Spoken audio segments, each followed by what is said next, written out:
CA మరియు సీఎంఏ కోర్సుల్లో ఉత్తీర్ణులైన 400 మంది అవినాష్ కాలేజీ విద్యార్థులను యాజమాన్యం ఘనంగా సన్మానించింది.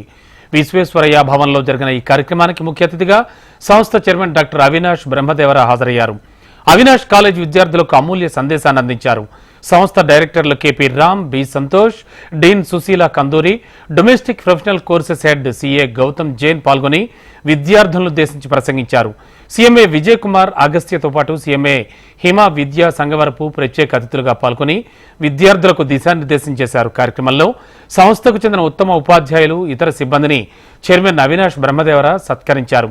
విద్యార్థులు ఎంతో ఉత్సాహంగా కార్యక్రమంలో పాల్గొని తమ విజయంలో భాగమైన అవినాష్ కాలేజ్ యొక్క పాత్రను కొనియాడారు. 50,000 rupees per month. That's what he said. This was about 18-20 years ago. The point is not how much money Avinash made then or now, but the point is he had the humility and he had the gratitude to come back to that institute and say, I am what I am today because of you. About almost 18-20 years ago.